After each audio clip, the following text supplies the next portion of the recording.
Okay, we're here with Devan and Hubert, the author and host of the podcast Sex, Drugs, and Jesus. Devanin, how are you, man? Fabulous. How are you? How are you? How are you? Doing awesome. So, man, I tell you, when I came across what you talk about, I was like, I have to talk to this person. I just have to. I have to like know what's going on here. So let's go backwards here and talk a little bit about how you grew up in your life and kind of your beginnings. The beginnings was in backwoods as Baton Rouge, Louisiana, and which is basically like saying you're from the country. I had chickens, I had rabbits, Oh, I had garden, I still garden now. And very Pentecostal upbringing, right. which is another way of saying psychological abuse. And and Pentecostal church is a hot fucking damn mess. And Right. so I assume I can cuss Yeah, on you can say whatever you want on here. Yeah. according to what I listened to before. Yeah. Oh, yeah. Um, I'm from the hood, every other house is a crack house, that type of thing. Wasn't allowed out the yard due to the dangers of the environment, though my family didn't really explain that to me. I just understood I'm not supposed to go past this front gate. And Right. so it doesn't pay to shelter people because eventually they're going to find out about everything in life anyway. So you may as well just be about it. Um, you know, Tough household, I got spankings and whoopings, which is basically a form of physical abuse. One Mhm. time my dad beat me so much, I had like these whelps all up and down my arms. My Oh my grandmother had to goodness. put, cool towels on them to try to keep the swelling down, Wow. that sort of thing. A small house. It was like, I don't know, maybe 600 or 700 square feet, if that. I'm spatially challenged, so I don't know. But me and my brother had a bunk bed, which was against my parents' bed that was in the back room. Then my other sibling was in the front room, which also was a living room in their bedroom. Yeah. And we had a tiny little kitchen. There was no kitchen table. You just, So yeah, I'm from the hood. So when you were growing up, I mean, when did you know that you were gay? I mean, how quickly did that come about for you? I guess when I started noticing my dad's friends when I was like 3 or 4, Okay. and then and then by the time I was in the third grade, I was on the phone with the other boys, with our little curious minds trying to figure whatever we could out. But I was attracted to boys and girls all throughout grade school. I would kind of go back and forth. Yeah. And so, and I would just crush really huge on any given one sex at a time. Yeah. So tell me about how that conflicted with their religious upbringing. I mean, you talked about the Pentecostal Church. Tell me a little bit about how, as a young person, how that started, um, kind of your journey into that in spirituality and religion. The Pentecostal church didn't start my journey into spirituality and religion.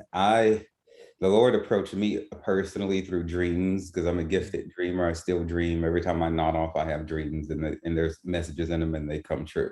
So when I was probably like around that age, 4 or 5, is when the first dream I can remember was one of like a golden cross coming to a golden cross with a bunch of jewels in it that was spinning around and around and around and around and in circles and came and stood before me. It was like an appeal. And I think that was the moment that my spiritual journey started. Now, it was both hurt and helped by the Pentecostal church because, of course, I was sitting there confused about myself because they're telling me, if you're gay, you're going to go to hell and it's wrong. But, I'm not really, but of course I am. And you can't really just like get rid of that. And Right. so it was not the place to be, and I don't recommend churches like that to anybody who doesn't, really, to anybody at all, but especially if you don't identify as straight because you're just hurting your mind. Yeah. You know what did it do your relationship with religion? Was there ever a point where you were like, man, I'm not accepted And did you feel like you fell away from it, or did it, in many ways, did it strengthen it? Tell me about that a little bit. I didn't feel like I I had a close relationship with my pastor, who's now deceased, but she had a very open-minded point of view, which countered that of the Pentecostals. She was Hmm. a very gifted, clairvoyant woman, and she was just different. And so I was really under her. I was her personal like assistant and altar boy from the 8th grade to the time I went to the military after high school. And so yeah, the Pentecostals were assholes, but she was more like lenient, and I just relied on that. And it wasn't until I got kicked out of Lakewood Church in Houston, Texas for not being straight did I actually have a falling away. And after that, it took about 5, 6 years before I ever walked into a church again. Mm. Oh, so when you say kicked out, what I mean, what was that experience like? Can you take me through that a little bit? Okay, so I was volunteering in I was spending at least 10 hours a week there volunteering because I'm big on volunteerism. Yeah. Like, it's a huge thing with me. Um, so I was Wednesday night, Saturday, and Sunday, I was there. Wednesday, I was teaching a group of 3rd grade boys. I was also the volunteer supervisor over all the other like 20 something teachers. So I would get there early to set up. I was in charge of the check-in process. I checked all the kids out and everything like that. And then I sang in the adult choir on Saturday night, and then the 2 English services on Sunday morning. And so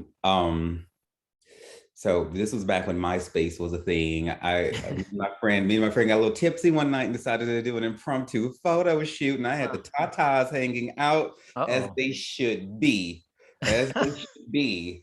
And all I had on was like a cowboy hat and some torn sleeves Yeah. from some shirt and my little underwear, and I looked good. And so I was like, this is don't go on my MySpace profile page. And I just left it there. I wasn't really working social media. Social media was new. Yeah. Yeah. I applied for a job at Lakewood because I was really, really into the church, into everything. And I was, going to school for seminary, and because I wanted to, be a worship leader, preacher, or whatever. And so they went and dug up the social media because of the job application. And then I get a text, they need to talk to me. I had that feeling like I was in trouble. I asked them and they lied. They're like, no, we just want to talk, whatever. And so I get there that Saturday before I am to go volunteer as usual. And oh shit. And then I was also a worship leader for the kids service too. Yeah. And so they're like, we found your MySpace photo, and due to this, you're basically fired from all of the things that you were Wow. doing, everything that had to do with the kids and the stuff that had nothing to do with the kids, essentially saying because you're not straight, you're a pedophile and you're a threat to these children. Come Because they on. offered me, I'll never forget the way they because this was already decided before I even walked in. They were interested in anything from my point of view, my perspective, my motivations. Done. Not interested. The judgment, the gavel hadn't been banged before I even walked through the door. And I'll never forget the way, because they had the lady who was in charge of the kids choir and the man in charge of the adult choir there to handle this. And she was all like, they were like, they saw I was hanging out in Montrose, in the gay district in Houston, and they were like, you can't be doing that over there, hanging out with them. Mm. And I was like thinking to myself, who the fuck is them, bitch? Those are my people you talk Yeah. about, you basic asshole. And so then they offered me a conversion therapy package, and they were like, Oh, and they were like, conversion therapy. Come on. right. They were like, you can become an usher. We're going to demote you to an usher. And if you read these books and become ungay, then eventually you can work your way back up. And it's Oh my goodness. and, Is this real life? This this can't is be real life. this I is mean, real life. And I was like, okay, either I'm gonna whip their asses or I'm just gonna walk the fuck out. This is the only two yeah. choices because they're not interested in hearing anything I have to say. And I just got up and walked the fuck out. And the last time I looked at them, they just looked at each other like they were completely confused that I did not accept the conversion therapy package. They just couldn't understand why I would just leave. Yeah. Wow. I mean, I've seen shows actually. I think there's a documentary out on one of the streaming platforms. It's about like conversion therapy from back in the day. I don't Yeah. know if you've seen it, but it's actually crazy. It's kind of like the whole thing where it's, oh, pray the gay away type of thing, you know, and all this is so destructive. It's so destructive. Like, how do you plan on reaching people? The weird thing about the church, I've been a lifelong Christian, and it's weird as sometimes I think the controversy about the church is to profess to have values of one way, but then actually the actions are very different than the value system that is preached a lot of times, you know? Right. Well, the reason that is because everybody has a different interpretation of scripture. Right. And so what they did to me and what you're talking about is called Pray Away on Netflix. Yeah, pray away. That's what I saw. Yeah. As soon as that came out, had my controller and my wine. I was like, I need this tea. I need all of it. Yes. And but everyone has a different interpretation. So and that's why I say people who are not straight don't need to go to places who think that they're going to be judged, because they're not thinking that they're doing anything wrong. Yeah. They think the way they look at scripture is correct and also very non-negotiable with them. Right. But them people in Pray Away needed to have their asses whipped. Like, okay, it's a good thing that they saying it now. Yeah. But bitch, look at all the damage you've done. You need an ass whooping. I'm not for corporal punishment or physical violence, but that's I know my wife and I are watching it. We're like, this is crazy. Like, this is like, and I know for me, like I have over the course of my time, like, listen, man, isn't the mission to care about people, to love all people, no matter what, just to love people. And I see some churches now that they're very open to all people. Like, actually, they're more progressive. Have you seen that? I've seen it in different varieties. Okay. And so the truest form of that are going to be like your Presbyterian, some of your Presbyterian churches, okay, your Lutheran churches, your Episcopalian churches, your metropolitan community churches, stuff like that. They'll ordain trans people, gay people, women. Yeah. It doesn't matter. Now, the variety of that I'm not overly fond of is the ones that are like, okay, well, all things are a sin, and we're going to classify the LGBTQIA, my alphabet mafia, in that, but we're not going to pick up, emphasize that, like super conservative people do, but they still don't think it's right, but they're not necessarily going to judge. That purgatory there, I'm not about. Yeah. And so they have to be very, very upfront about, we don't think it's wrong. We don't think it's wrong with you. We don't just classify it as another one of all the sins. So it depends. So when people are picking churches to go to, you got to ask the questions. And a lot of times they don't really want to answer, because I've emailed several churches and stuff like that back in the day when I was trying to reestablish my footing, about where they stand on LGBTQIA issues. And most of them would not respond to me. Now they'll go get the money on Sunday, and they'll go, have all these conferences and everything and sell all their tapes and stuff. But then when somebody asks a question about their stance and they know where they stand, they don't want to say anything. Yeah. So. So tell me about that journey, about you getting back into church, and where that currently stands for you, actually. Well, where it currently stands is that I finally matured enough and learned to separate God from people. So when that foolishness happened at Lakewood, I was not as far along as I thought I was in my spiritual walk. Yeah. And what I should have done was licked my wounds, went and got some counseling, and found a very accepting church rather than throwing it all away together. I should never have let that experience separate me from God for all those years the way I did. But my value system was thrown off and I didn't realize it. So see, if some bullshit happens now from anybody, supposed to be a spiritual leader or whatever, okay. Yeah. We'll water off a duck's back, bitch. I saw it coming anyway, you know. But so I don't care to be called a Christian anymore. I just, because the name, where did that start?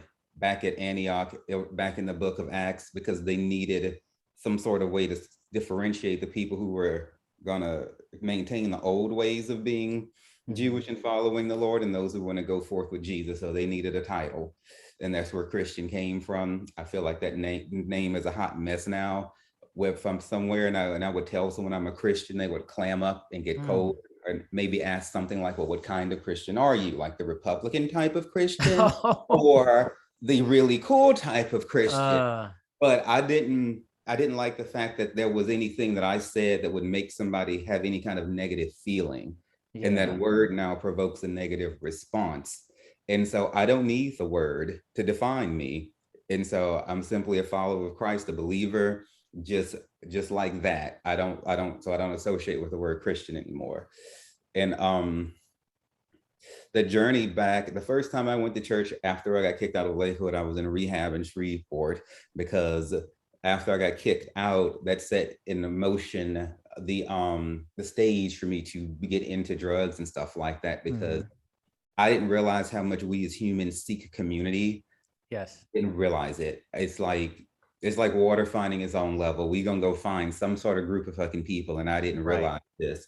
And so I went deeper into the clubs. Before I got kicked out of Lakewood, I was only going to the club like maybe once or twice a month. After that, I started going every night. And so because I wanted to be around people who would not judge me, and I knew I wouldn't be judged for being gay at gay clubs. yeah, Then came along, guys with drugs, which they had offered me drugs before, but hell, I didn't have time for all that. I was at the church. And so I had all this extra time. These dudes were showing me attention. And that's how I first started doing drugs, which led to me being a drug dealer, then being homeless, and then going to jail and all of that, which led to rehab, which led to me going back to church. But that wasn't it. Then I started experimenting with different religions, and I would go hang out with the Buddhists and stuff like that.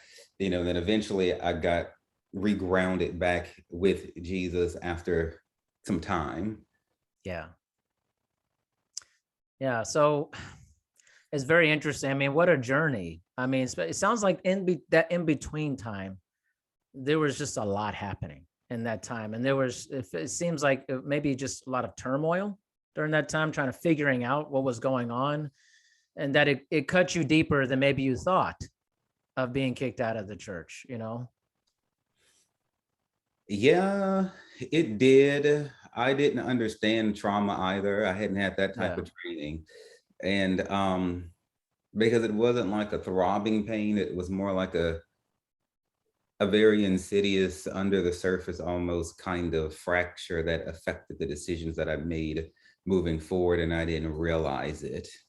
Right. And it took a long, long, long, long time. And I didn't ever really volunteer in a church again. I was like, I'm done with that.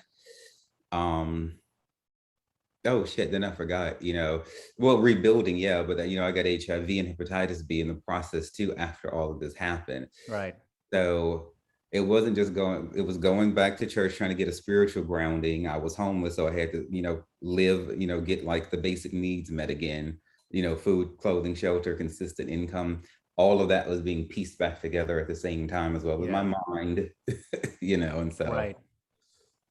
Man, I mean, what a journey. That sounds like a lot to overcome with that. It seems like I'm being homeless, having HIV. Where was your family and all of this? I'm curious. What was that relationship like? Okay, so siblings were in Houston where I was. Parents were in Baton Rouge, Louisiana, like 4 hours away. So they didn't really know, and I didn't tell anybody about the HIV because I just could not articulate it. I was too prideful. I was more prideful than I thought I was. Yeah. And I didn't want to be weak like that. And I was weak, and all of my dreams of living forever. And I was in my 20s, I'm gonna live forever, I'm invulnerable, can nothing hurt me. Well, I've just been infiltrated now. All of that came crashing down. And so my siblings were there. One of them was like, don't come to my house, don't come around here, because, they had kids, and they really, really closed the door on me instantly before I even did anything to them. And then the other one was like, I stayed with them for maybe like a couple of days, and they kind of got like abusive towards me. And then I like walked out of there and left. And then by the time my parents caught wind of stuff, I think that was after SWAT had come and raided me. And then that's when I became homeless, after the drug raid. Yeah. And then can't exactly go move back into your apartment. Yeah. Right. Oh yeah, for sure. So my parents came and they did what they could to help. And my good friend and attorney had a big part in me getting the probation, which got me transferred to Baton Rouge. So how I got out of Houston. So my family was around, but the thing is, they were not around in the way that they should have been in the first place. I'm the youngest person in the family. Okay. So nobody taught me about sex. No one taught me about drugs. None of that, even though we were raised in the hood, you know. The sex talk was my dad took me and my brother out one time just driving around. He reached in the glove compartment and got about some condoms. He was like, "Here, use these. The end, done." Wow. And the rest I learned from Scrabble Vision, Skinamax, Real Sex, Red Shoe Diaries, you know, good wholesome stuff like that. Good wholesome stuff. Yeah. Is Yeah. where I learned about the sex was from television. Yeah. And so I was all fucked up. And yeah, I wish they had been there. My decisions are my own, what I decided to do. And nobody really said much. Maybe they understood that they didn't prepare me. You know, I learned everything about the streets while I was there on the streets. Whew. Man, I mean, it's interesting, the whole sex talk. What you received is probably not that uncommon from what a lot of people received, honestly. Parents you're pretty terrible about it. And no matter how well-to-do they are or not, there seems to be this weird thing about talking about sex, which is funny. I have a lot of episodes with a lot of like sex therapists or people who are in polyamorous relationships. I just think it's important to explore all the different elements and be educated about it. But especially, I think is interesting. I wonder what your thoughts are about this with religion and sexuality and what's taught there, and what your thoughts are on that. My thoughts are the same as all things when it comes to anything that has to do with religion, is that it's up for interpretation. Now, because of the subjectiveness of the languages. And so what I do now, something that I didn't do before, is I got me concordances and different books. And many people have written books on how to go through and read. Okay, so like the Old Testament is like Aramaic and Hebrew, and the New Testament is Greek. So I go through and I read the fucking shit myself and come up with my own damn conclusions. Because if you don't do that, then you're getting somebody else's twist on something. So my take on sex is just like they had it in the Bible. They was fucking all kinds of people. How many wives did King Solomon and David have? A bunch. Actually, you're so right about that. It's a lot going on there. The patriarchs, how many wives? They wasn't trying to have one. Hell to the no. They had several options. And so I'm not saying, so I think whatever it is that you do is right. Just be honest about it all. And then be sure that you have your life before the Lord, or whatever it is you believe in. And as you get closer to God, if there's anything at all you do and he don't want you to do, over time, he will naturally wean that off of you, shave that off of you, because you can't fix nothing until he's ready for you to fix it. All you can do is be willing to let it happen. But to answer your question, sexuality is something that is to be explored. There's just so much. So a lot of people try to say, marriage is supposed to be between one man and one woman, but it depends on how you want to look at it.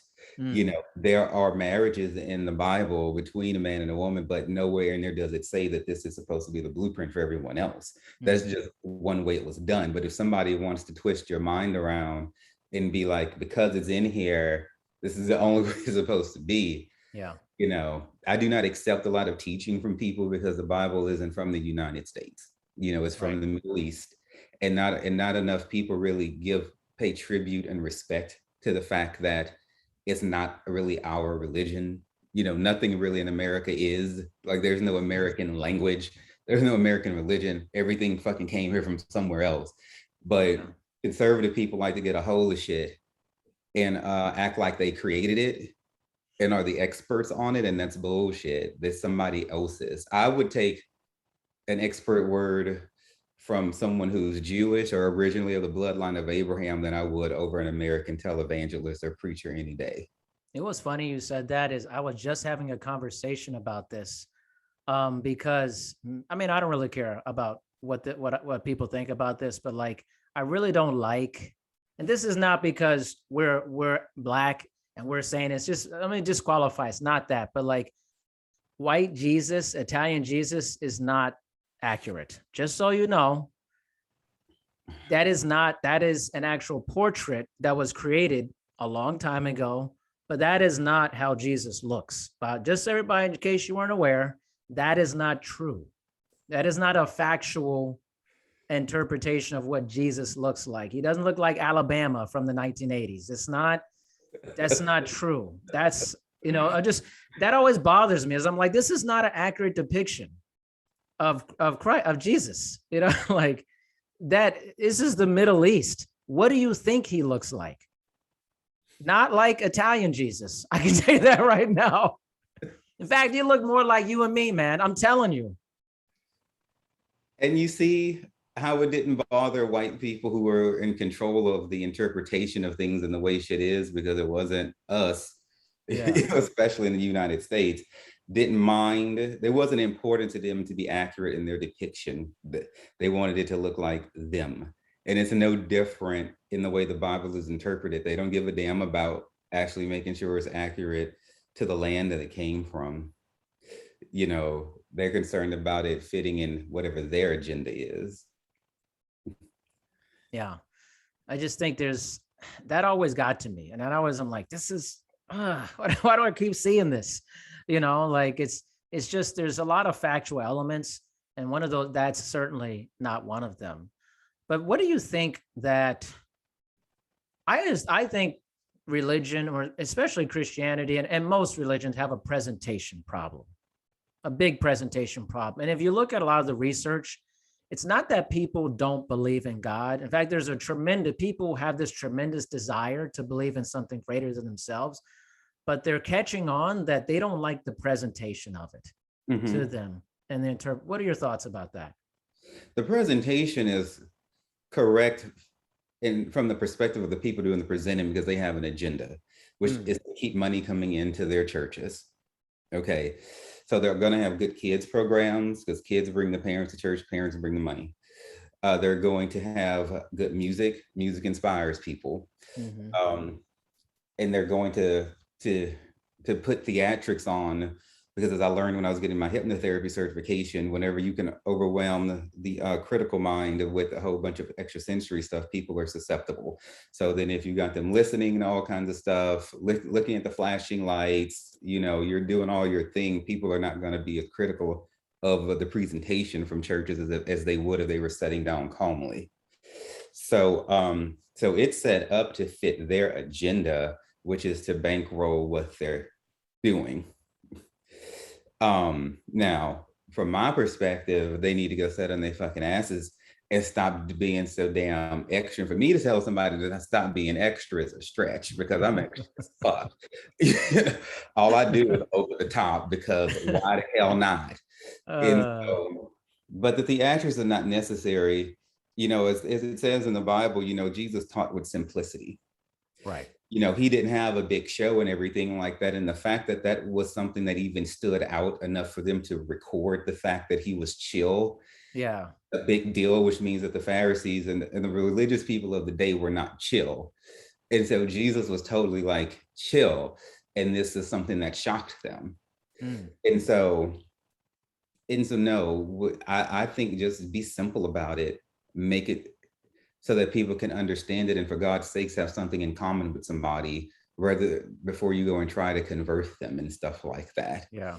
And so the presentation is a hot mess, which is why I don't care to be referred to as a Christian. When you see preachers spending millions of dollars on jets, and stuff like that. If it's your money from your book sales or whatever, okay, by all means. Yeah. But the church money, but the parishioners are sitting there going along with it, because they're not being trained to be critical of their leaders. Yeah.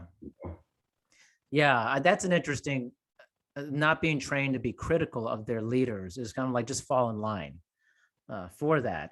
And I also mentioned like presentation, like I'm seeing that when we look at the research information, a lot of younger people are not attending your more traditional church. They want it presented in a different way, maybe less stuffy. I mean, I've been in churches my whole life, and there's a church that's super traditional, and there's a hymn in the pew, and that appeals to some people, and some people it has zero appeal. And then I've been to churches where it's like a rock concert, huge church. Where does the church go in the future to appeal to be more inclusive, truly more inclusive to all people? Well, the first thing they would have to do is actually truly decide that. And that's not something that a lot of them are going to do, because they already have determined that certain classes of people are unworthy or less than. And in order for them to do that, they would have to have a complete revolution of the way they look at stuff. And people don't really like to change a whole hell of a lot, especially with working. You're already rich. You already have got a lot of success behind you. What is their impetus to fuck with that? And so my message is to people to change their position of where they go and what they believe, because churches, I would not sit around holding my breath for them to change. I would find somewhere that is more open and warm and receptive. But if a church should so happen to have a change of heart, be willing to take a second look at things, gain some goddamn humility, perhaps, I would probably fall out in the middle of the street, because I'm not waiting for that to happen. People don't do that. I mean, I've learned in my studies and my education, it's very difficult for people to change their mind, and in large mass, it's very difficult for people to change their mind for that. But what's cool is there are definitely some different churches out there starting churches in very different non-traditional places. Actually, I was just reading this article, and it was called Blessings in a Pub. And it's about this church that has been going on for 12 years, and they actually hold it at a bar every week. It's highly successful. It's just interesting, like, to plant something in a place that I would say traditional churches would say, no, you can't do that. I think that's incredibly clever. Yeah. I think that's incredibly clever, because they're meeting people where they're at. They're showing people that they're not going to judge them. They're showing people that they are non-traditional, because the traditional religions tell you not to even go to a bar. Right. That's the devil. And God forbid you have some libation. Oh Lord, you then. You're really out of the box on that one. So that's a good soul winning there, because they're establishing a bond with people. They're meeting over drink, which is a tradition that's as old as time. That's right. And they're not actually trying to convert people. They're probably doing what Jesus said do. All he said was, if I be lifted up, I would draw all men onto me. He didn't say go hunt people. He didn't say go create laws to force people to act like you think they're supposed. He didn't say do all that. He didn't say do all that. He just said be chill, get to know people, talk about me, whoever it is that I want, I will draw, the others not. Not everybody is supposed to be a fucking Christian. And so why make such a big fuss over it? But if you feel called, my hat's off. I respect the fuck out of them.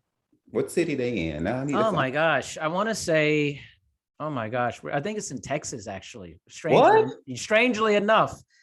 You're going to have a heart attack right now. I just told you that. You're going to have a heart attack, man. Oh, I know I should have brought my fan. Click. Yeah, actually, there's some really cool stuff happening in places that you would probably not think that this is happening. And even like I saw another documentary. It's great. It's on Amazon Prime, everyone. And by the way, we have 22 people listening live to this right now. It's amazing. They're checking out Devan and Hubert, author and host of Sex, Drugs, Jesus. But this church in Oklahoma, I'm talking Oklahoma here, okay? It's called American Heretics is the documentary. You'll love it.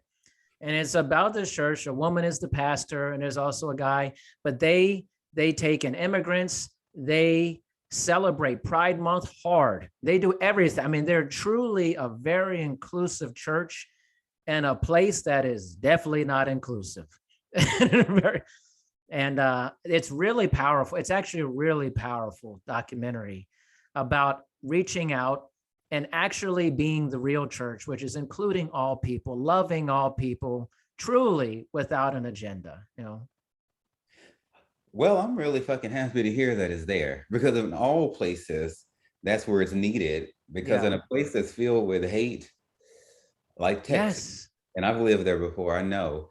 Um, a church like that, it could be the difference between whether or not a gay teen commits suicide or not, because Right. he has Right. somewhere to go, or however they identify. It doesn't have to be a he. Yeah. And so I don't mind. I mean, that to me is light in the darkness. Yes, sir. To conservative people, that open-minded church is the darkness in their light. You Mm. see, it's all about perspective. Yes. And why I don't waste time trying to fuck with churches like that. My Yeah. message is for people to encourage them to do their own research and stuff, because getting into perspective, because the thing that I fought them for, yeah, I don't want to have that same fault. Like, I fought them for thinking that their way is the only way something should be, and then Yeah. everyone else is wrong if they don't hold conservative values. But I can't be like, well, my liberal way must be right too. Right. I Yeah. don't really see a common ground for us in this life. Mm. Look at all the confusion. Why the fuck do we have so many damn different Christian denominations? Right. A lot of them had their history, like, say, Black people were not welcome in white churches, so you kind of had to do your own shit. Sure. I get that. But even among white people, you got all these different denominations. You take the same text from the Bible, you got 50,000 different translations. Why? Because everybody want to do shit their own fucking way. And then all of those people think their way is the only damn way, Yeah. by and large. Yeah. And so just last that I saw was 30,000 different denominations of Christianity. 30,000. That's crazy. That's actually No damn sense. that's actually crazy. That don't make no damn sense. It's confusing, right? Yeah. So then people push what they think is right on, like you just said with that, I'm actually working on a second book called Don't Call Me a Christian. Interesting. And it's going to get into depth into the fuckery, because if I was a new person starting out in life considering religion, and I researched it, Christianity, Buddhism, and Taoism, I would run away from Christianity because it's so fucking confusing the way it's presented. Right. And just, you would think that, like, Buddhism is simple. I can get 15 of my churches to go down, 15 of my friends to go down to the Buddhist temple with me right now. And I've done that before. But try to get them to go to a Christian church, they'd be like, boy, bye. Boy, bye. We'll see you after. Yeah. I can do it, because it's too fucking complicated. It's too confusing. It's too judgy and everything like that. And so, yeah, I intend to tackle that in great detail. Because it shouldn't be. It seems like we should all be able to worship the same God on one accord and be cool, but it's just not that way. Yeah. No, it's definitely not that way. And that's what I was saying. Like, there's a presentation problem. Like what you just said is makes that point. There's a presentation. Why is there just this? Oh, I can't go there, but I'll try this. It's a presentation. It's a huge presentation problem, and it's one that I think if you're new into spirituality, because a lot of people are, especially in today's world, people are seeking spirituality. They disdain religion many ways because of how it's been presented or the lack of presentation to them growing up for that.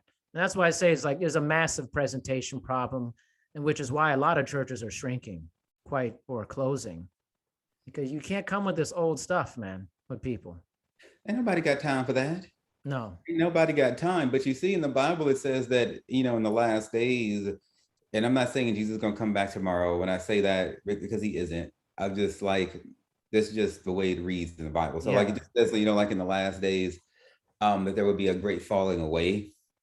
And now you see the conservative people, believe that that falling away is going to be because people just want to go be what they would define as heathen and just abandon God. It Yeah. never occurred to them that that falling away might be because of the bullshit that happens in the church. Mm, You know, mm. so when I read that, oh yeah, I see, yeah, the churches are shrinking. And when you go into these churches, they're sitting there literally scratching their heads. They can't figure out why people don't want to come to their church. Mm. What could it be?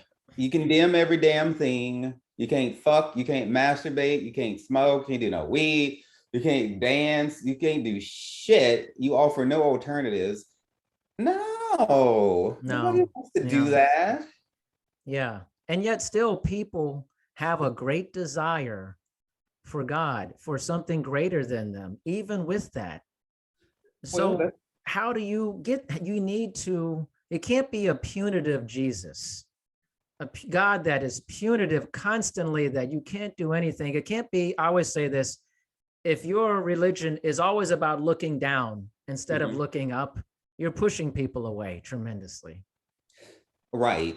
And we're always going to seek that because, you know, people ask what's the purpose of life. Your purpose of life is to get your soul straightened out, to get close to your creator, so that when your ass dies, you're not standing there looking at a stranger. Okay, so you have somebody great to have an afterlife with. Your purpose is to find him and to find your purpose. And so you're always going to be feeling that urging, or at least when the time is right for each individual person. Now that punitive stuff comes from the Old Testament when the nation of Israel was developing and growing and warring, and you know, if you did the wrong shit, you got killed, ostracized, and you know what? It was what it was.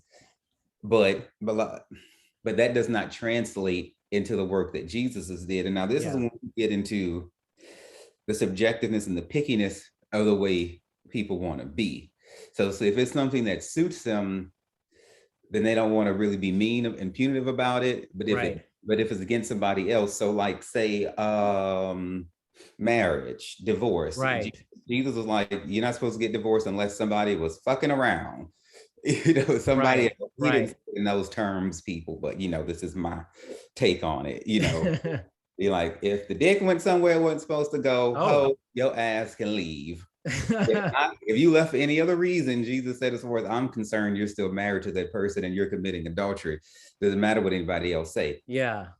If you really want to get ticky about it, you know, mixed race couples, strictly speaking, the Lord didn't want his people to mix with them either now, you know. However, conservatives are okay with divorce. They're okay with mixed race, and I don't give a fuck what you do. So the punitiveness comes from the Old Testament when they had those strict as rules.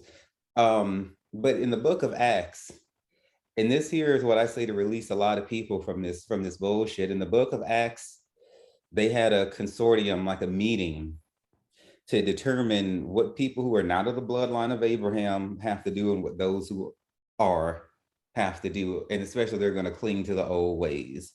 And so they came out of that meeting and just said that we're not supposed to eat like strangled animals. It all had to do with like idol worship. Yeah. Stuff like that. Other than that, they were like, we're completely free from anything else in the law, you know. And so I don't, so there's so much mercy in that, but there's also a lesson in there about the hypocrisy of conservative people, because they had to have that meeting. Then the book of Acts, people who are not of the bloodline of Abraham, which is pretty much all of us, you know, were not accepted by Jewish people. Jesus had been coming down his work and they didn't give a fuck. Some did, some didn't. Yeah. So the same people who want to tell, you know, my people to get out of churches and stuff like that would have been told the same thing by the actual bloodline of Abraham. Right. You know, which is complete bullshit. It says they're using somebody else's Bible to tell like me I have to leave. Yeah. You know. Yeah. But that's where that punitive thinking comes from, but it's over now. Yeah. And I think especially because people who are growing up in this age are not standing for that.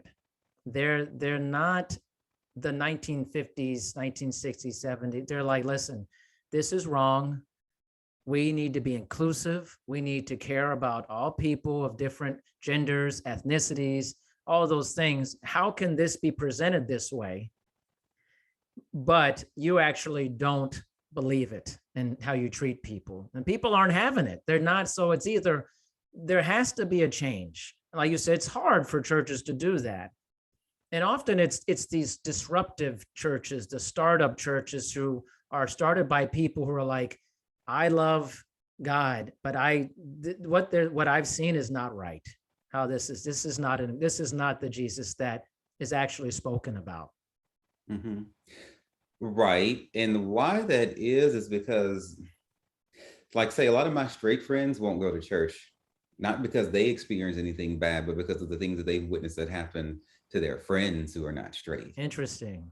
So people think, they ponder, the young generation included, hell, that's us too, shit. Yeah. No, I'm still young. Come on. I'm 43. Oh, Come on. so, I look young. Look at my hair. Come on.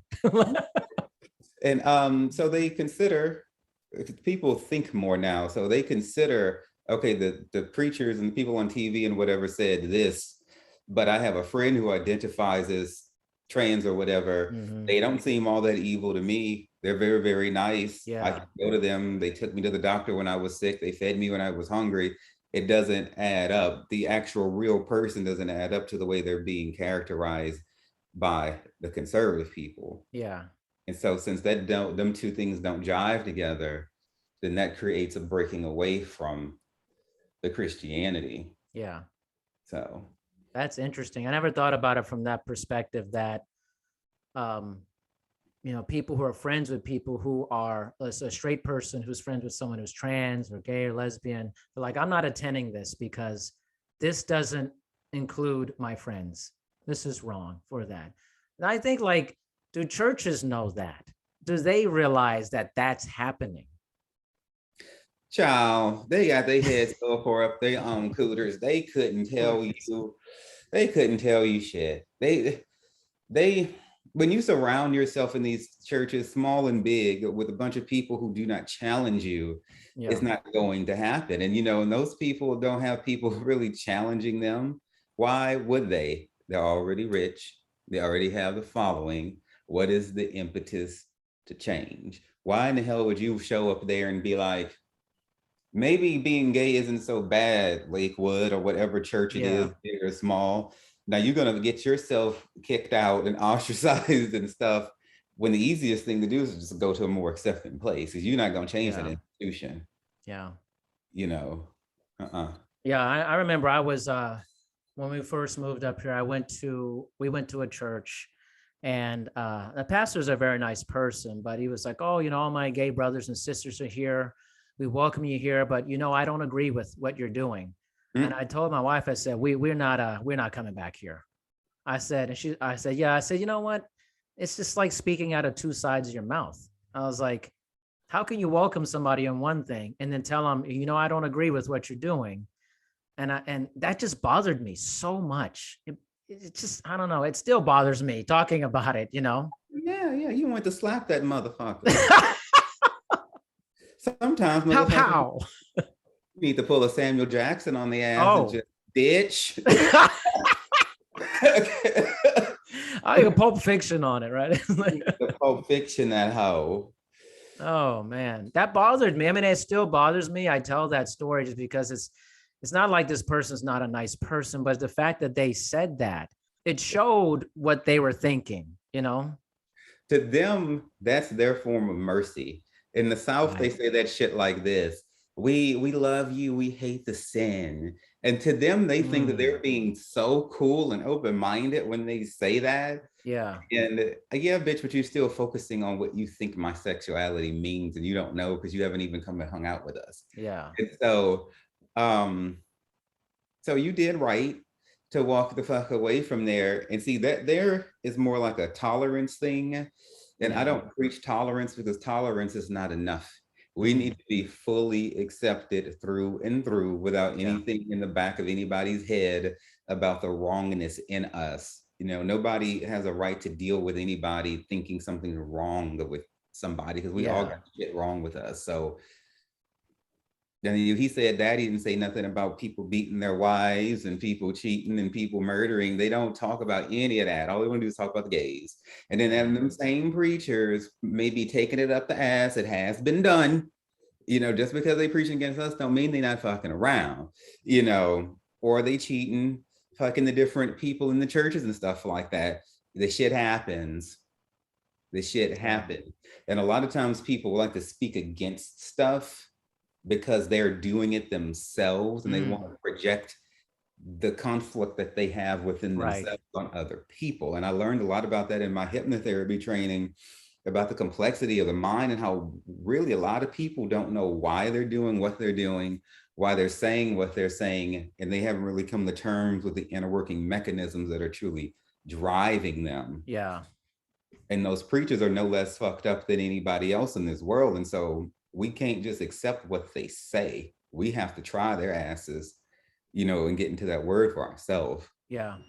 It's fascinating stuff. In transitioning a little bit, tell me a little bit about your podcast. And so for everyone listening, we have over 30 people listening right now, checking out what you're saying and want to get a good idea about your podcast, how they can listen to it, and just kind of, is it very similar to the conversation we're having here today? Hey, everyone. So glad that y'all are tuning in. We know you have your choice of podcasts, so we're glad you decided to tune into the Social Network today. That's right. Well, my podcast probably has a lot more cussing and sex talk in it and stuff like that. But it's, in terms of being controversial in its topics, laced with religion and, a side of dick. Yes. Oh, okay. Okay, I didn't see that coming. All right. Okay, that threw me off for a second. Honey, everything boils down to dick at the end of the damn day. So. Oh man. But sexdrugsandjesus.com is the website. Just sexdrugsandjesus.com, and it links to everything, social media, forthcoming videos. You can get a free first chapter of the book, my memoir, and everything there. Everything. Yeah. Wow, that's amazing. Devannon, this has been an honest talk, a super honest talk about all things religion, spirituality, sexuality, drugs. Thank you for being on. I really appreciate it. Absolutely so much, Darren. Thank you for having me. You got it. All right. I will be in touch for sure. Okay.